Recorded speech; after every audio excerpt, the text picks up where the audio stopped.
今晚要干嘛？宵夜镜来讲。那今天晚上的来宾其实不是台湾人，但是全台湾应该超过一半以上的人，或者是有在看新闻的人都认得他的脸。那为什么他这么有名呢？两个原因，一来是他就真的很帅，二来是第二个原因是因为他在去年11月，他促成了台湾副总统萧美琴在欧洲议会发表了历史性演说。So tonight's guest isn't actually Taiwanese, but chances are over half of the Taiwanese population, or at least anyone who keeps up with the news, has seen his face. And he's well known for multiple reasons. First off, it doesn't hurt that he's incredibly good looking.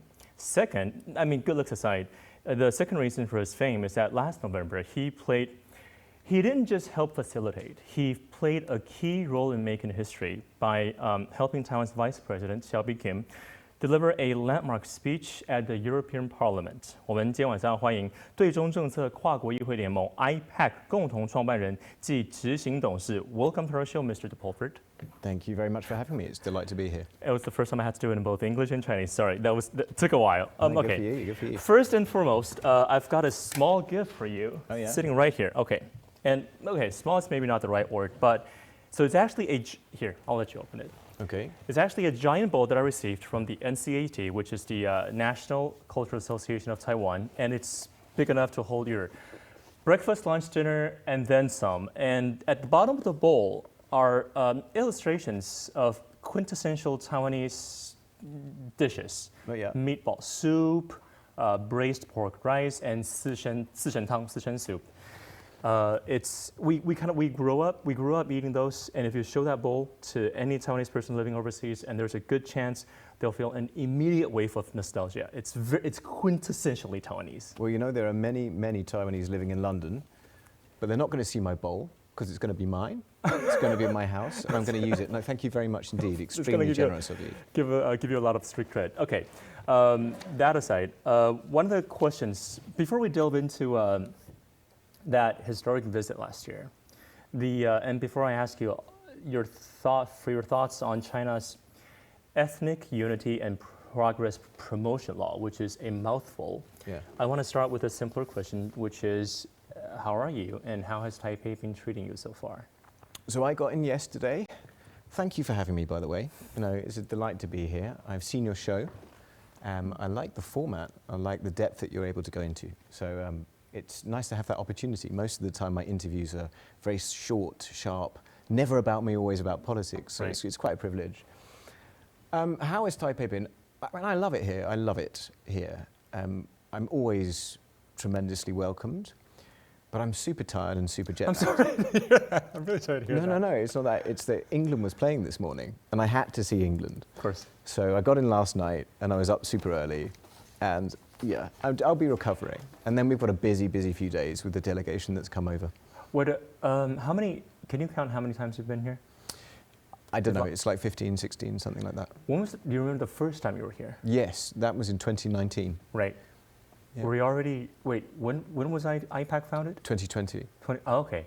What was the purpose of your first visit to Taiwan? I came here with a politician from the UK called Lord Alton, who'd always been very active on Taiwanese stuff, but at that time I was getting quite heavily involved in what was happening in Hong Kong. And I spoke at, which is the Catholic University? Fujian. Yeah. I spoke at Fujian, and I talked about religious freedom and stuff, which is an area that I've been working on for years. Mm-hmm. So I came and I did that in 2019. But interestingly, the seed for IPAC was planted then. At the university or at that trip? No, just on that trip. I remember when he was still foreign minister, we met with Joseph Wu on that trip. Mm-hmm. And it was a good meeting. And I remember walking away from that thinking that this idea to pull people together, politicians from diverse backgrounds, to try to work on China together was really born then. So yeah, Taiwan has a lot to answer for. In fact, I said to Joseph Wu when I saw him relatively recently, you know, you're to blame for all of this, you know. I didn't know he played such an important role in that.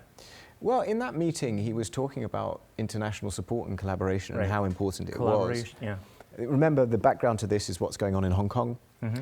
And I think there are a lot of people over here obviously looking at what was happening in Hong Kong and thinking, okay, one country, two systems is not going to work. Mm-hmm. So there's that real sense of foreboding. And I think what Joseph said made me think more seriously about an idea that had been in my mind for some time. I want to pivot to what you just said about where you grew up. You said that you grew up predominantly in the UK, Yeah. but you also spent some time in South Africa, right? That's if I recall correctly. And also you did, so you were in South Africa, but that's when you were like a child. Yeah. And then you spent some time, I learned, in Rome. What were you doing in those places?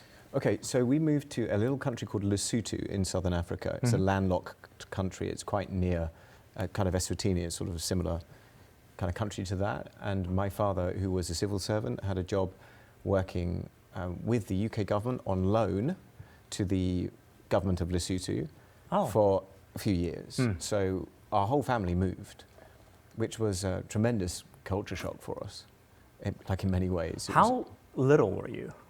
I was 12 when we went. Okay. Yeah, so they were pretty formative years. Right.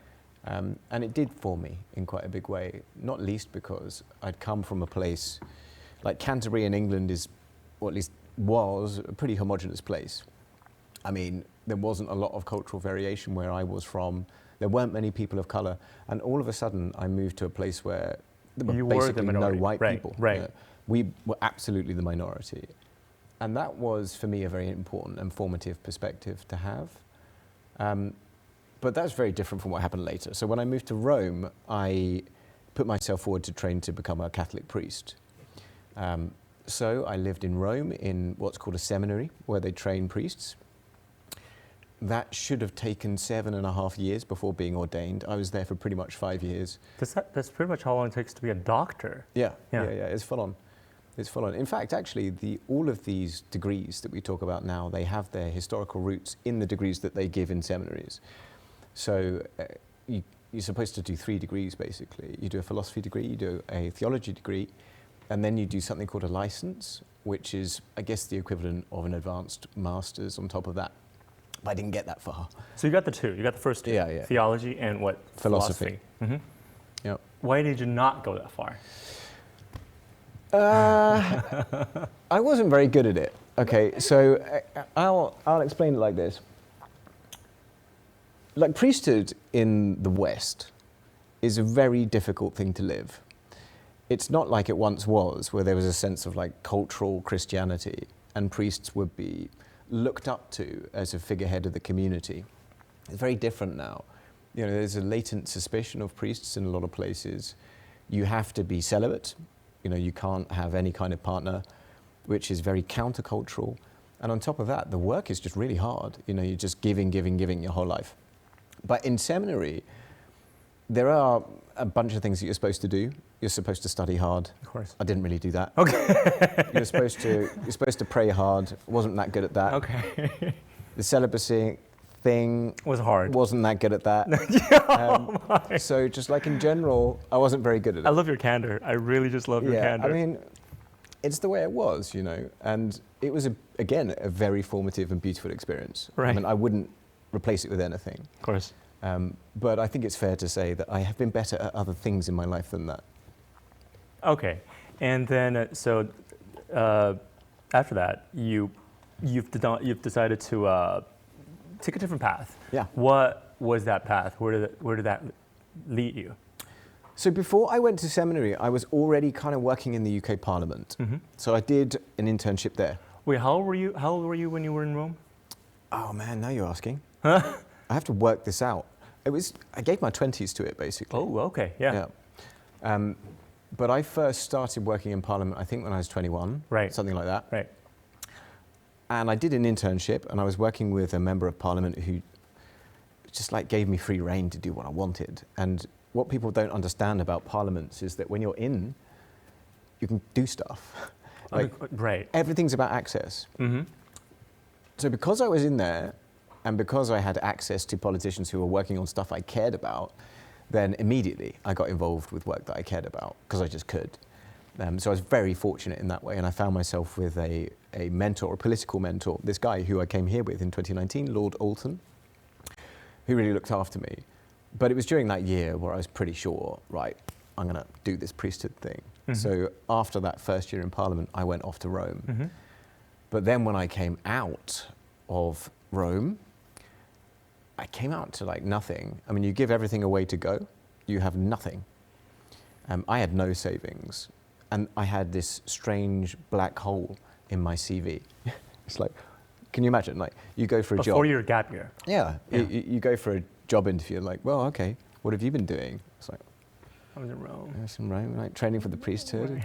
It's not a great pitch to get employed. It's a fun pitch. It was, I mean, it turned out okay, but I was lucky. I think a lot of people who leave find themselves in quite a tricky situation. Sorry, yeah. But I was all right. I came back and got straight back into parliamentary work. So I was doing that, and I kind of refined my craft in the sense that I think a lot of people think that parliamentary work or parliamentary advocacy or even political work is just something that people do or can do, or they're born able to do. They think it's about being able to speak well, or, I don't know, being able to develop relationships. Being eloquent is part of it, is it not? It's certainly part of it, but that's not what makes somebody a good campaigner.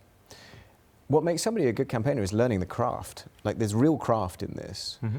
The mistake I think a lot of NGOs and organizations make is they think, all right, I'm someone who cares about this issue, so I'm going to start an organization. And people are going to listen to me. Yeah, and people are going to listen to me, and then I'm going to be able to do things. And it doesn't work like that at all.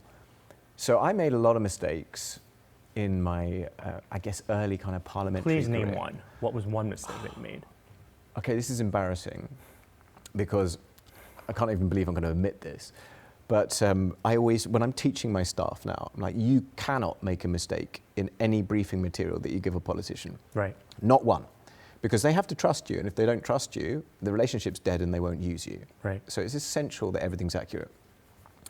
I once gave, this was years ago, I gave a speech to a very senior lawyer in the House of Lords. She read it out, and there was like one massive error in it. And it was so bad that she had to apologize to the House of Lords for having made that mistake, and that was my fault. I learned that lesson. I was really badly burned by that. So ever since then, I'm like, nothing goes out unless we are 100% sure. Double check, triple check, quadruple check. Exactly. Right. I've made many more mistakes than that, but that was a really bad one. Okay. Yeah. You're talking about how to get things done, and it's not just, start a group and people are going to join and listen. So what's the right, if there is a right way to do it? So I think what people, if I were pitching to people about how to do this craft, I would try to get them to look at things through what I call a kind of incentive lens. So I think people expect politicians to wake up in the morning and do the right thing because they're good people. I'm too hard-bitten to take that view.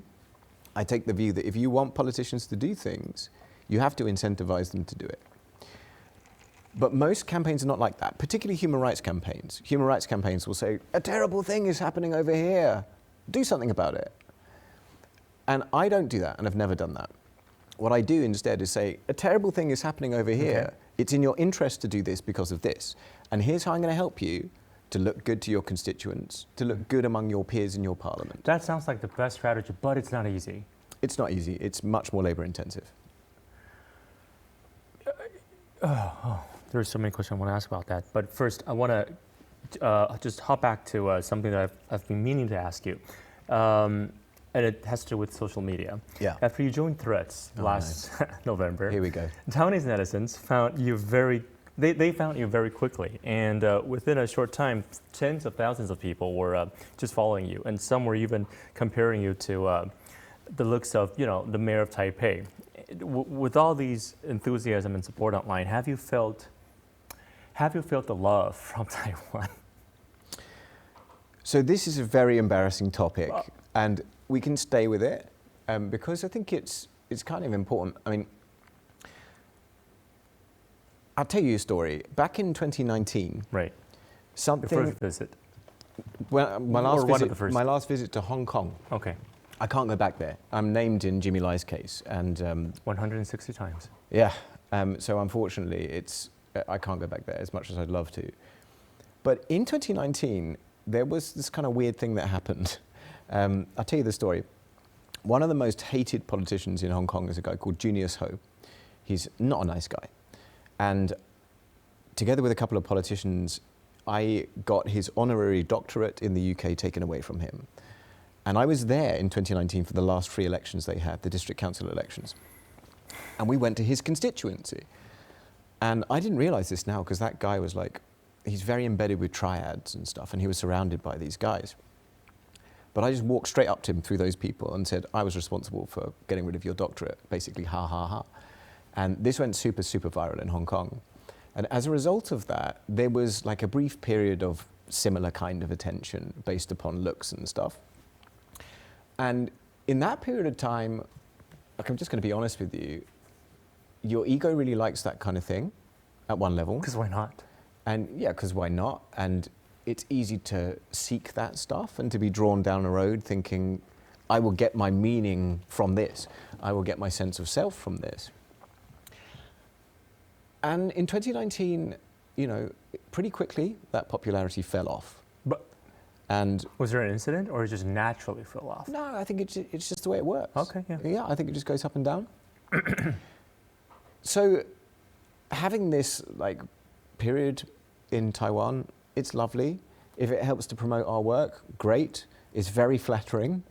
I couldn't lie to you and say I don't like the attention. It's really nice. It makes me feel less old. And all of that. Which, do you mind me asking? My age? Uh-huh. I am 41. You're not that old, come on. I'm over the hill, man. Yeah. Okay. I am. Do go on. I'm done. I'm finished. Okay. I got 3 kids. If there are still people who are finding me attractive, I'm a happy guy. Oh. Anyway, so yeah, for as long as this period is something that we can use to try to raise awareness of our work, to make me feel good about myself at the same time, then it's like 2 ticks rather than 1. But the most important thing is that my team were particularly keen to use this as a channel to amplify what IPAC's work was about. One of the questions I want to ask you, you know, the key word being Taiwan, why do you feel so connected with Taiwan, with us? That was that's my first question. And second is, well, so here's the brief background.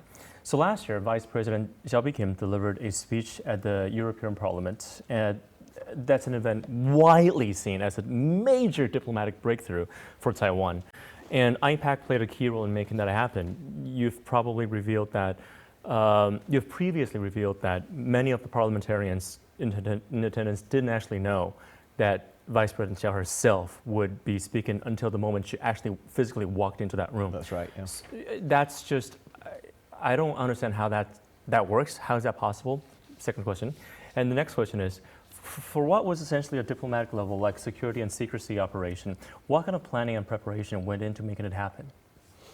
All right, so in your first question, the issue was security. It was always going to be security around this. Remember that when she visited Prague, widely reported now, before she became VP, there was a planned kinetic attempt on her life. We couldn't take any chances around any of that. Not only that, we knew that the more noise there was about this and the more people who knew about it, the more likely it would be that Beijing would try to disrupt it. And they tried to disrupt it anyway, but we didn't want to increase that. Of course. So we kept it extremely quiet from everybody in the assembly until it actually happened. We did advertise that it was a special guest. Nobody guessed it was her, which was quite funny. So then she comes in and everyone's like, whoa. So yeah, I mean, the practicalities of keeping that quiet, relatively simple. Not so simple when you involve a lot of government agencies, which had to be involved in order to pull that thing off, because you don't know who they're talking to. Right. But we did okay. You know, we kept a lid on it. Certainly when it came to IPAC's own communications, we were very solid. On the second point, the second question was about what's required to pull something like that off. Yeah. Was there ever a moment where you're like, oh, this might not actually happen? Yeah. Yeah, definitely. At several points. But Give me. Okay, let me talk you through it. The difficulty with this is that when you're dealing with the European Union, Okay. you're not dealing with one government. Mm-hmm. You're dealing with 27 member states. In addition to that, you've also got the parliament, which is in a country, which is Belgium. Mm-hmm. So you've got to deal with that government. So what you're actually trying to negotiate is not something with a single country representing a single country's interests. You're trying to negotiate with a massive entity that represents loads of diverse countries' interests, some of which are worryingly pro-China. Hungary being one of them? Hungary would be a definite problem. And not only, there are some other countries in Europe that have got a less than realistic policy when it comes to China. But then in addition to that, you've also got to deal with Belgium. And Belgium itself will have its own view. So there was a lot that needed to be worked through in order to make this thing happen. There were a couple of breakthroughs on this. I think the major breakthrough was that we established that it could happen at all, which means, for the purposes of your listeners, I don't know how much everybody's into one China policies and one China principles. I don't want to go into too much detail, but what we established was that this kind of thing, with senior Taiwanese government representatives speaking in Western or democratic parliaments around the world, can happen if members of parliament have issued that invitation, and it's not something that a government should stand in the way of. So we've established that precedent, which is quite a big deal. But, we had to make sure that there was security for her. We had to make sure that there's protocol for her. These are all things that engage diplomatic arms of various governments. So there was a lot to do. We don't have the time to talk about the difference between one China policy, which is what most countries abide by, I'll say that. And China claims that people should abide by one China principle, which is a totally different matter, but that's something for you to Google on your own. Thank you very much. Was during the planning process, you tried to keep it extremely quiet, of course, but did you ever encounter any pressure from just interesting people from China? Or were you so quiet that they didn't even know what was happening? So the funny thing about this is that, first of all, I've got to credit your government, because there was a lot of work that the Ministry of Foreign Affairs did to make this thing happen. Not straightforward for them. And remember, even though they are excluded and marginalized, they still have diplomatic channels, and they maxed those out.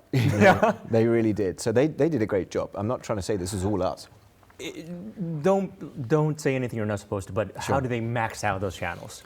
Well, if you imagine that you can't get ministerial meetings as an ambassador, in their capacity as, then you've got to meet the people that you can, who very often don't have the discretion to say yes or no.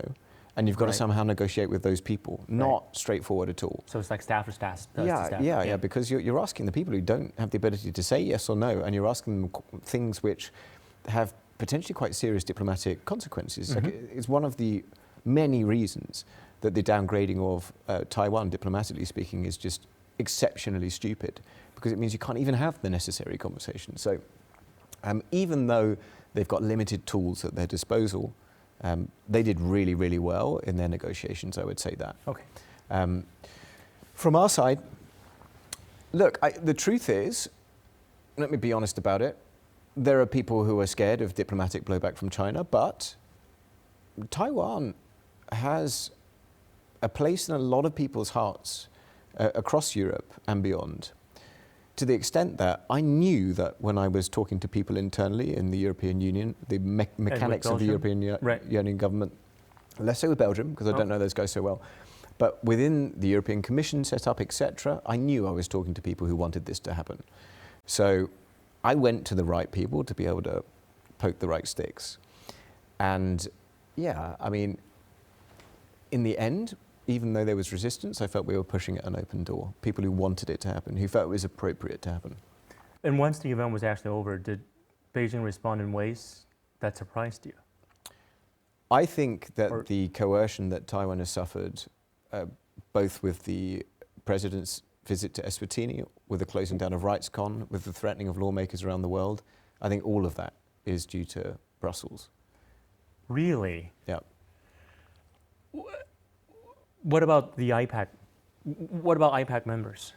Do they receive any kind of, coercion, harassment, threats from China after that speech? Yes. Before and after, because I think Beijing got wind of it. They knew it was going to happen. Okay. So they tried, as they always do, to contact our members to tell them to stay away, that kind of thing. No one ever listens to that, except in some countries which are very economically exposed. And this is kind of too much detail, but for a lot of African politicians, in order to travel, they have to get permission. And permission is very easily denied. Right. So if you've got a Ministry of Foreign Affairs, which is like super close to China and decides that it doesn't want you to go to an IPAC summit, then it can stop you from going. And that has happened to us quite a bit. But to your question, and I think that this is a good one to be able to tell your audience, there are politicians around the world who, for the sake of standing up for Taiwan, get hammered all the time by Beijing. They threaten them, they threaten their party leaders, they try to coerce them, they use whatever leverage they can. This is happening all the time. In the past 2 months in Latin America, there are at least 10 in I think 4 different countries attempts to coerce our members because of work they're doing on Taiwan. We lost 4 countries out of IPAC because of Taiwan. Which 4? Solomon Islands, Malawi, the Gambia, and Zambia. Okay. In every case when they were threatening them, okay, so let's look at Malawi. Malawi was before the Brussels summit. It was our Taiwan summit, it's our Taipei summit in 2024. So we announced that Malawi had joined at that summit, August 2024. Within a month, the presidential office in Malawi hears from the Chinese who say, unless you get these guys to leave that network, we will cancel the presidential visit from Malawi to China. What are you going to do if you're a politician who comes from a place of less strict party discipline and really exposed to China? What are you going to do? Of course you're going to leave. They had no choice, and I don't blame them for doing it. But we lost them as a result of that. But they wrote us a letter which was clearly dictated to them by the Chinese embassy, because there was a whole paragraph in it about the one China principle, blah, blah, blah. You know. So it's good for your audience to know, because there are politicians who are taking a stand, who are doing the right thing, who are trying to stand by Taiwan, but they get hurt for it. They do. It's very disheartening to hear that they had to remove themselves because of how exposed they were to China, I guess economically and maybe politically. Speaking of doing the right thing, your name, we talked about that infamous case in Hong Kong. Your name was listed as a co-conspirator in Jimmy Lai's trial. Yeah. When you found out that you were listed as a co-conspirator, what was your reaction? Did you laugh it off, or was there a moment where you realized just how far Beijing was willing to go? I love this question, because a lot of the time when people get sanctioned and stuff like this happens, they say, it's a badge of honor. And I don't have that reaction. I think it's just sad. I think it's a sorry state of affairs that China has to be ruled by a party like this, and that the only way that they can deal with their deep insecurities and desperation for control is to victimize foreigners in that way, in these bizarre, spurious namings in cases or through sanctions. The Jimmy Lai stuff is, like, I can't overstate how ludicrous it is. So I barely know Jimmy Lai. I'd love to know him better. I had dinner with him twice. Other people there every time. And I got his number and exchanged a few texts. And my texts were pretty much always me sending him a press release, when I was like sending a press release to lots of other people, saying, hey, do something with this press release. Anyway, in his trial, all of this stuff is being read out, and the prosecution are like, this is the really terrible material here, which really shows how deeply embedded you were in IPAC. And I'm like, Jimmy Lai had nothing, not a thing to do with IPAC, nothing at all.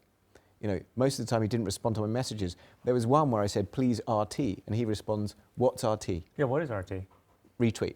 Oh, okay, I'm sorry. It's like, what's RT? And I'm like, it's retweet. And this is being read out in court. This is how completely mad the Hong Kong situation is. So there's a part of me that wants to laugh it off, and there's a part of me that wants to go like, oh, you know. Badge of honor. Badge of honor. But the reality is, it's extremely sad. You know, unless things change, Jimmy Lai will die in jail. He hasn't done anything wrong. We have been used as spurious accomplices in all of that. The saddest part of the story for me is that in order to try to pin IPAC on Jimmy, they had to use a guy called Andy Lee, who you might not have heard of, but he was one of the 12 Hong Kongers who tried to escape to Taiwan. They caught that boat in Chinese waters, took them to Shenzhen, and Andy was mistreated in prison there. They confiscated all his belongings, including his phone, and they mistreated him. Mistreating being, please use your imagination. I've heard you mention his name in one of the interviews that you did. Do you know where he is right now? Yeah, he's in prison in Hong Kong. Mm-hmm. I find this difficult to talk about because I feel so sad for Andy. What happened to him was completely unfair and awful. You've got to imagine, like, there were some other people in that boat who may have actually done things wrong, or at least that other people would look at and understand in the context of resistance. But Andy was completely non-violent. All he ever did was try to encourage others, gave his time to everybody. He ended up, it seems, suffering worse than anybody in prison because of his association with international groups. And what they did with Andy is they tried to get him to become, well, he was a prosecution witness for Jimmy Lai. And it's just like, it's all made up. Like, so they also named my colleague, my Japan director, Shiori Kano. Shiori never ever met Jimmy Lai, ever. They also named Bill Browder. Bill Browder had never even heard of Jimmy Lai and then gets named as a co-conspirator. Like, honestly, and it's only because Andy had copied them into an email because we were setting something up for some Japanese lawmakers. So that just shows you how ludicrous the thing is. I don't know why it is, but the CCP has to have like a big bad boss. It's like, you have to have a Bowser. You have to have a character who's like the final boss level. And they've decided that that's Jimmy. I don't know why, but they've decided that it's him. So they're trying to pin the whole thing on him. They're trying to pin our work to some degree on him. It's all made up. It's all made up. And I find the whole thing, I can't laugh at it. I can't laugh at it because there's too much suffering involved in it. But it is, like we would say, it's like Alice through the looking glass. It's like a completely invented, bizarre world. It's weird to me to think that in a serious court, or what should be a serious court in Hong Kong, they're going through my text messages to Jimmy Lai. Please retweet. Please RT. What's RT? It's like, yeah, this is a really serious crime, clearly. I mean, honestly, yeah. But speaking of which, I want to talk about the big elephant in the room, being China's ethnic unity and progress promotion law. On paper, it sounds harmless enough, you know. No, unity, we like unity, do we not? But critics argue that the law's language is just so broad and so vague that it effectively gives Beijing a legal basis to intervene wherever and whenever it claims ethnic unity is at stake. Is that a fair assessment of the law? Yes. So this follows a pattern that I think we've seen in the past few years, as I think the CCP's insecurities have got wilder. They have sought to try to expand their competence beyond their own jurisdiction even more.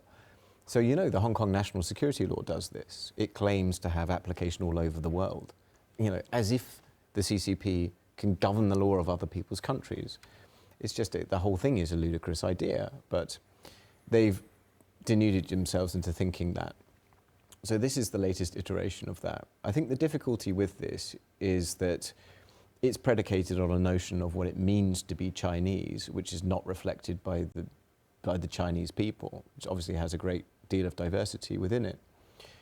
That whole kernel of what people would call Han chauvinism or Han supremacism, having found its way into expression, legal expression, should worry us all, because I think it codifies a trend which wasn't there that strongly like 10, 15 years ago. Don't get me wrong, there's been persecution throughout that period of time, of course.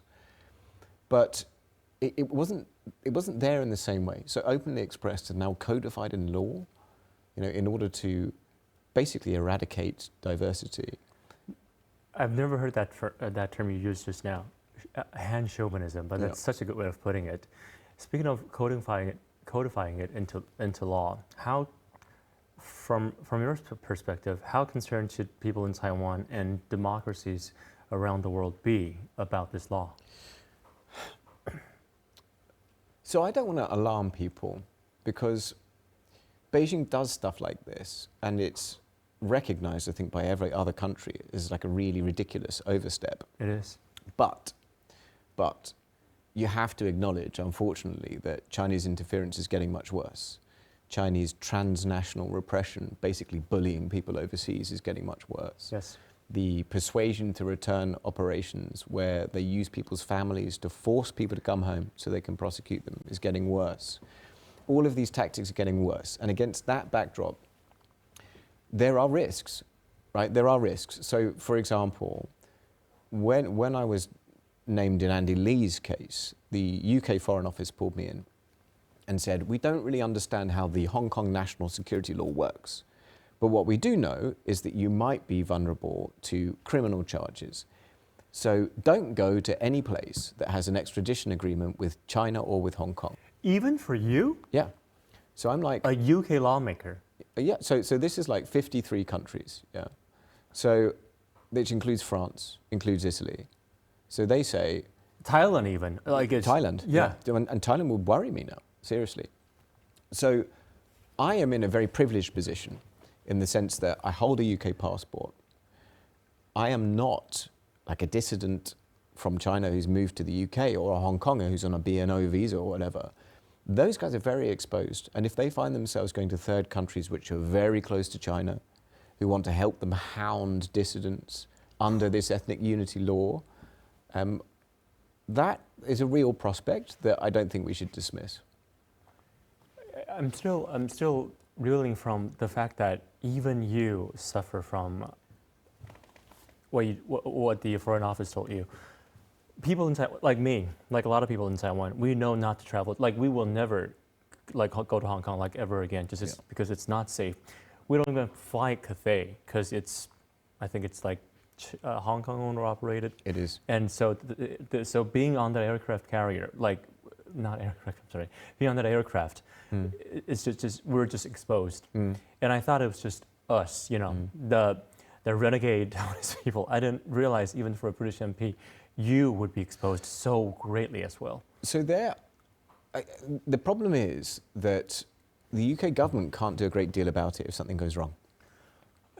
Really? Yeah, so they can do, well, look at Jimmy Lai. He's a British citizen. Have they succeeded in getting Jimmy Lai out? No. He's been a priority, so-called, for the UK government for years. And what have they managed to do to make his treatment better? It doesn't say much for the weight and power of the UK government. So if there were a third country where the relationship with China was such that they might enable the hounding of other people, then I wouldn't put it past them.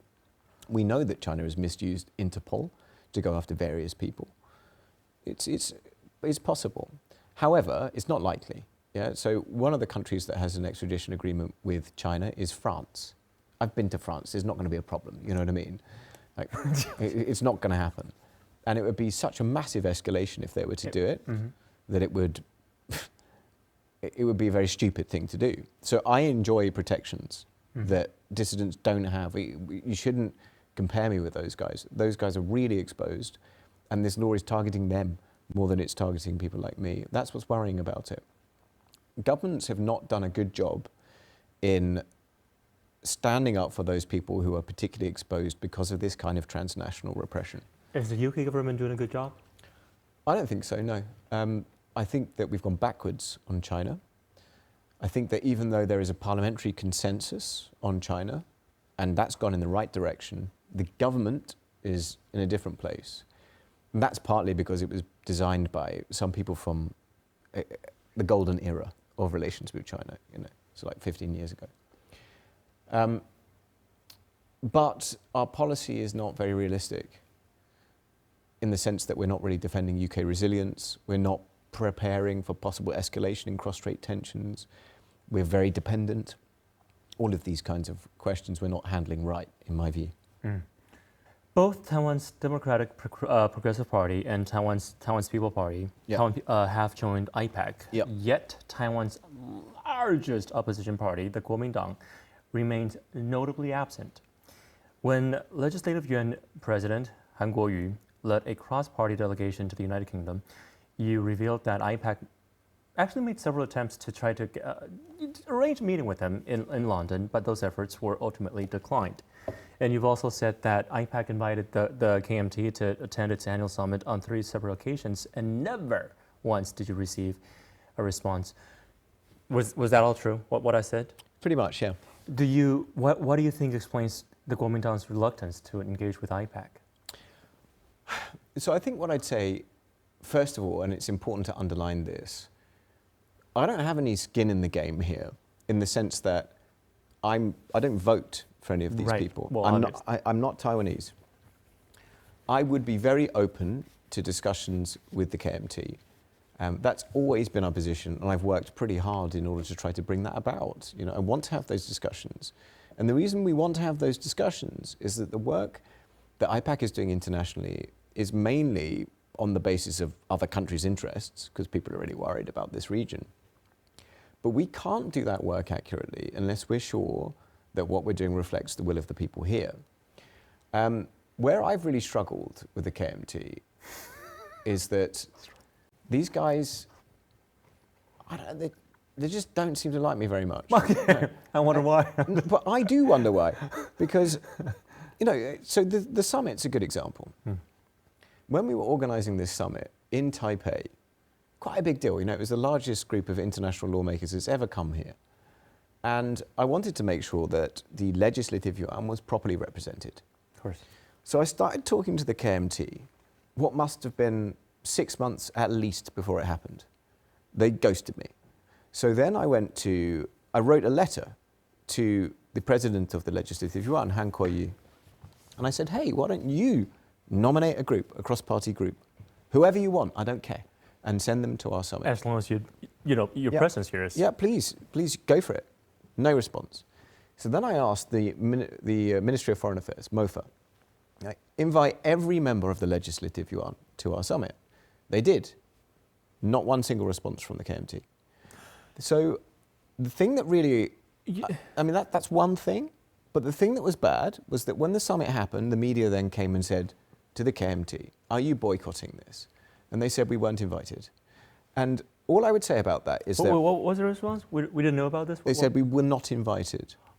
Okay, now I have put more effort into inviting the KMT than any other political party in the world, right? It wasn't correct, it wasn't accurate. So I found myself looking at that and thinking, okay, my struggle in doing this work is that I need to be able to speak to people candidly and honestly about challenges that we all face. That's my job, basically. If people are not going to be honest to me, I've got a real problem. I'm wanting to be able to talk to these guys. I don't care if they disagree with me or even disagree with IPAC. I don't even determine the whole of IPAC's policy. It's a consensus thing. But my network comprises the politicians who are most active on Taiwan around the world. So you should be talking to us. Like, it makes a lot of sense. Is it rude and is it uncommon for someone to just ghost you like that? Yeah, it's never happened to me. Because normally we'd be like, I'm sorry, but we decline your invitation because of scheduling conflict. Yeah. They would make up an excuse for not being there, but they would just ghost you. So people often come back saying, I can't make it. I'm sorry, yeah. Yeah, we'll get that a lot. Yeah. But no, you know, so, I mean, I invited one of our US co-chairs, Senator Merkley, Democrat, to something recently, and very elegant note back, as you'd expect when you get a formal invitation to something, saying, I'm really sorry, I can't make it. No response at all is very unusual, but I could forgive that. The thing that I find difficult is saying, then you were not invited, because that's just false. That's just lying, I'm sorry. Well, and I want to be careful, because I don't want to throw around insults at people, but at the same time, I do think that, you know, your listeners have a right to know. There is an international network which is kind of like slogging it out to do what it can to help Taiwan. It's really working away. And I've never been treated like that by any other political party in the world. Never. So all I would say is, I'm here, I'm open to meet, delighted to meet. We're getting on very well with the TPP, by the way. And I really hope that someone in the KMT sees sense and is like, oh yeah, maybe we should be speaking to those guys. How do you view the increasingly bitter partisan division within Taiwan's legislature and the message that it sends to, you know, the international community? Okay, follow my logic for a second. Yeah. In order to maintain peace, Taiwan has to have international support, okay? Yeah. So point number one. Yes. Point number two, in order for Taiwan to have international support, it's got to be very clear about what it is and isn't willing to do, about what it wants. So imagine that you're a lawmaker and you're a government, a foreign government, and you're thinking to yourself, okay, we've got problems in that part of the world. We have to deter conflict. We can't allow it to happen. So how do we do that?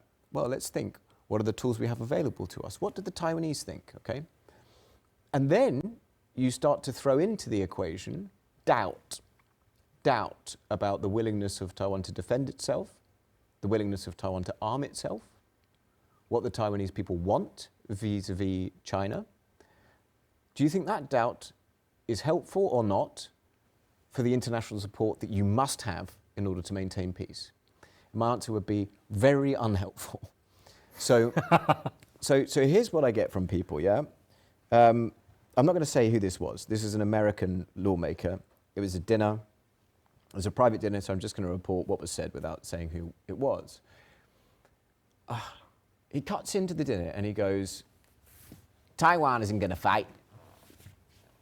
And people are like, what do you mean? It's like, I've been there. They're not going to fight. Why should I send my kids to die when they're not going to fight?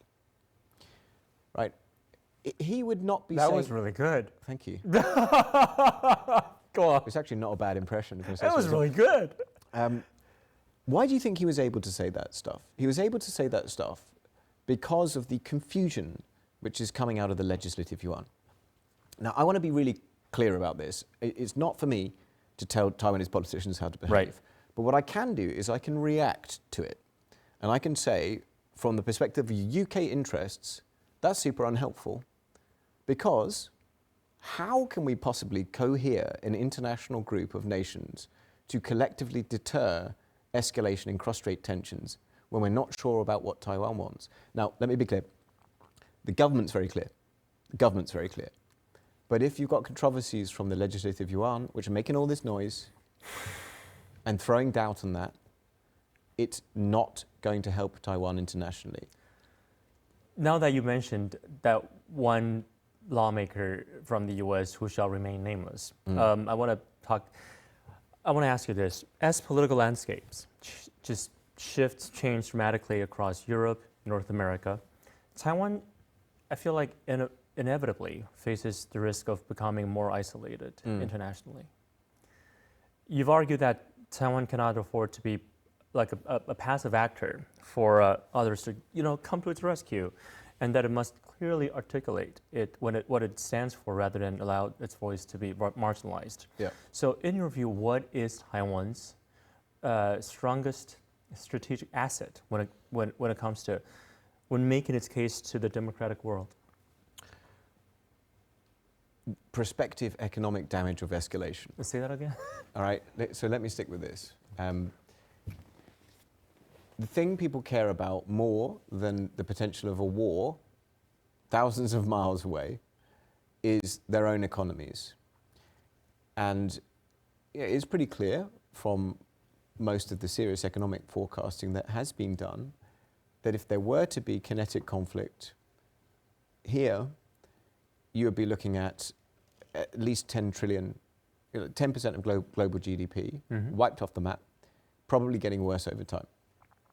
So at least 5 times worse than the Ukraine war, worse than COVID, the economic contraction because of COVID. If you were to ask me, what's going to really change the political debate, it's going to be realization that they have skin in the game. Right now, we're still in this weird place where, for whatever reason, there's not enough recognition of how important stability is to the rest of the global economy. Now, some politicians are waking up to that, but awareness is still low. What I would love to do is I would love for everybody in every constituency, in every democracy, to know exactly how much they would lose out of their pocket if their politicians failed to stop this from happening. And I'll tell you, it'd be a lot. It'd be a lot. We're talking massive inflation, gas and electricity hikes, iPhones going up like 10-fold minimum in terms of pricing, stuff not working, not being able to buy new stuff, not being able to replenish any supplies of anything that requires chips. I mean, it goes on and on. But the secondary economic effects, absolutely devastating. You know, in the Bloomberg modeling, did you see the Bloomberg modeling, the $10 trillion thing? They projected that South Korea would lose 1/3 of its GDP in a kinetic scenario. 1/3 of its GDP. It's not a small number. It's like, we're talking untold economic depression. Unfathomable almost.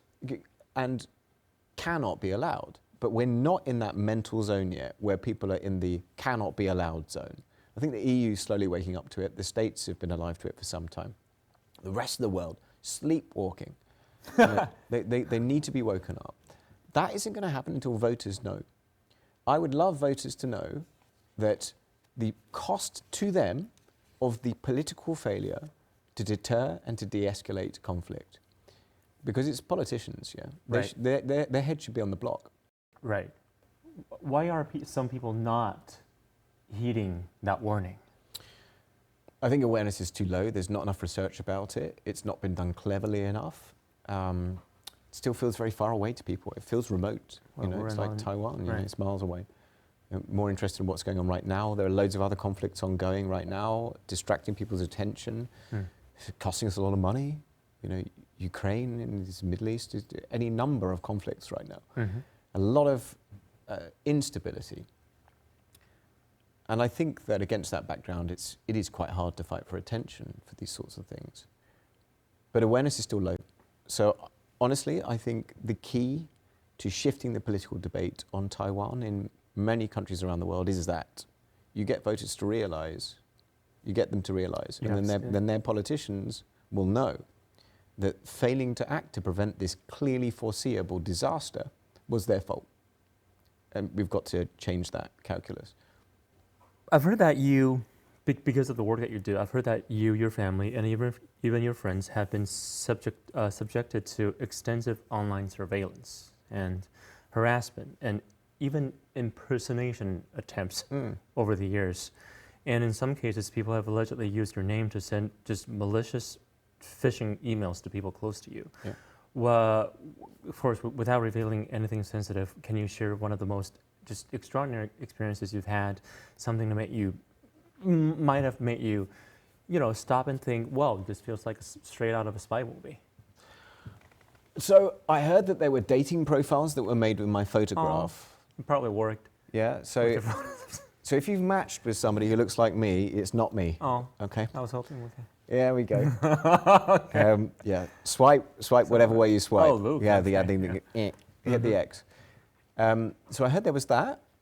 The impersonation thing was quite weird because obviously I'm a Conservative Party member. My membership to the Conservative Party was resigned on my behalf by an impersonator.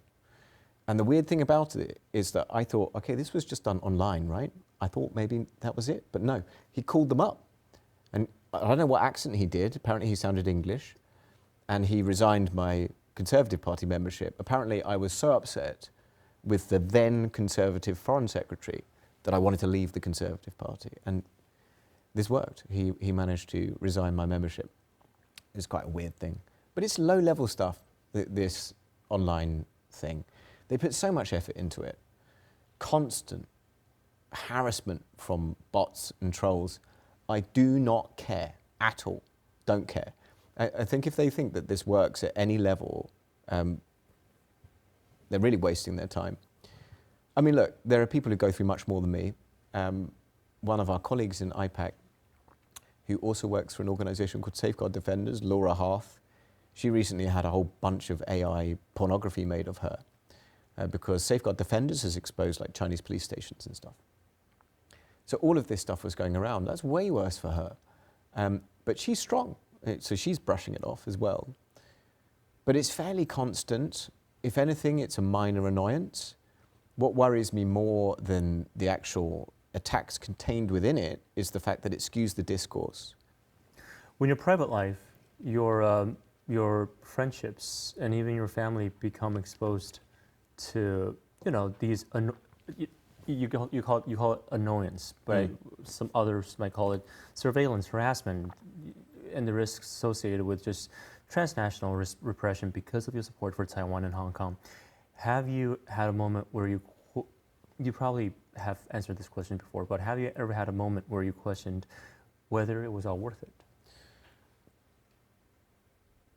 Thank you for this question because it gives me an opportunity to reflect on something. I think I'm very fortunate, having had the background and upbringing that I've had. I've always had a very deeply rooted sense of justice, I guess, and even if I've struggled to live right, I've known what right was, always. You know, I'm not trying to hold myself up as any kind of paragon of Christian virtue, but I know what I would want to aspire to be. And I've never had any single shake in confidence that I was doing the right thing in doing this work. And I see that government with clarity. I know what it is, and I know that it poses tremendous threat to the world that we understand. So I've never been shaken from that, even if sometimes it's felt a lot. The stuff with Andy was a lot. It was a lot. You know, I bear a lot of guilt around that and find that really hard. But I never came out of it thinking, therefore, I should just abandon this thing. If anything, it's the opposite. If anything, it consolidates the effort. And you find this in some places, by the way, when China tries to bully our lawmakers. In some places it works. In some places it has a totally counterproductive effect for them. Well, I'm glad it backfired. Yeah, well so let me tell you about Panama. We were struggling to bring in Panama into IPAC. It's quite hard. And I think the Chinese learned about it. So then they tried to threaten these Panamanians not to join IPAC. And they were so upset about it that we then ended up with 15 members. Okay. So sometimes it can work against them. So I think the reason I like your question is that I'm able to express how fortunate I think I am to have that depth of conviction about it. I don't judge people who don't have that. You know, for people who want to walk away because they can't handle it, I don't judge you. I understand. I can understand it can get too much. When you have to drag in family and friends into this thing and expose other people, it's tough as well. And obviously that should factor into people's decision making. But in terms of my own sense of moral clarity about it, I have complete confidence that I have to do this. And I'm not shaken from that. That's you. But have your family, your friends ever asked you to maybe not stop, but maybe step back just a little bit, you know, be more cautious, or maybe walking away for a little bit? Yeah, I mean, my parents don't really like it. Okay, for starters. My family members don't really understand it. I think, so a lot of my immediate family are very hard left. And they, like a lot of people who don't know enough about the situation, sorry family, they, like a lot of folk, will assume that anyone picking up this issue who's like loosely placed on centre-right politics is in some way doing this as a proxy thing for the United States. It's basically what Beijing says, you know. It's like, you guys are all just doing the foreign policy of the United States. And I think some of my family kind of believe that, although they never dare say it to me. That's not actually what motivates any of this stuff. So yeah, you know, I've had people say, stop it, jack it in. But I don't know, what would the world be if we just like chucked away the things that needed to be done because they got difficult? I don't know, for me, it's like a cannot compete moment. Is there an end game to what you do? Yes, I think there is. And this is, again, I love this question because people say to us, you're never going to change China. Sorry, I'm going to say it. You're never going to change China. I'm sorry, but... Well, which is fine because we're not intending to. I set up this network to change the way that other governments orchestrate or develop their policy towards China. I was never so vain and conceited to think that we could tell Beijing what to do. But I do know what we can do. We can get lawmakers around the world in their own parliaments to say, our policy on China is hopeless. We need to have a better one and work towards it. And that's working. So we will change that. And we are changing that. And we have, in many places, changed that. I'm proud of that. That's what can work. Whereas trying to tell Beijing what to do and what not to do, that's harder to make work. I agree with you on that. So the end game is that. The end game is that we're in a place where the democratic world can defend itself. And right now it's not. For everyday Taiwanese, I guess one of the questions that people might be wondering is, so recently, Chairman Cao Xing-seng, whom you met, have you met him? Chairman Cao, he pledged a $1 million donation to IPAC, and which is obviously a sizable contribution. Yep. But for ordinary Taiwanese people, we don't have $1 million to spare. I'm sorry. Well, but we still care deeply about Taiwan's future and our democracy. But we face pressure from the Chinese Communist Party every day in our own way. So for those watching this interview, what are some practical things ordinary Taiwanese, just ordinary citizens can do to support your IPAC's mission and help strengthen just democratic resilience? Okay. Or is it very limited? No, there's a load that people can do. I think, I kind of want to reframe your question because I want to say IPAC's work on Taiwan is nothing if it's not wanted here. So what we're doing on Taiwan, I hope is what you also want to do. Oh, it very much is. And if that's the case, I think that everybody here and everybody listening to your show should realize the power of their voice in their own little environment. Because they will be working with people who don't know about the history of Taiwan, who don't know about the politics of Taiwan, who haven't had the benefit of that learning and who need it. They really need it. Let me put it this way. It's kind of on you to tell the world about you. It can't be left to others and proxies. It's on you to do it. And it's happening right now. I mean, you've just had somebody win a very senior book writing prize. Who was that? Mm-hmm. Yeah, it was the Man Booker Prize, right? Mm-hmm. Excellent. International Booker Prize. Yeah. So we've got some projection of Taiwanese cultural identity. That's great. Mm-hmm. But in everybody's sphere, there are people that you can talk to and that you can speak to about the people that you are and what you want, which is more valuable than anything else. And it's going to seem like that is an easy thing to say or a perfunctory thing to say. Like, I really, really mean it. I think that if I can be so bold, culturally speaking, there is too much reticence to assert yourself. Like, we are Taiwanese, this is what we want. We really need that internationally. It's got to come from the people of Taiwan. So more important than anything else, more important than giving us money or supporting me or whatever, that's more important. Assert your identity to the world in whatever way you can would be my appeal. Because without really knowing and understanding, people are not going to care. So that's kind of number one. I think when it comes to our lawmakers around the world, they are getting beaten up, and anything that you can do to help them is great. And by help them, I mean, I don't know, like retweet them. Like this stuff helps, really. The Hong Kong movement did that so well in 2019. So you'd find like any Western lawmaker that spoke up about Hong Kong would find themselves with like 5,000 retweets, and normally they get 10. That incentivized them. Back to what I was saying about incentives earlier on. It incentivized them because politicians are driven by ego, right?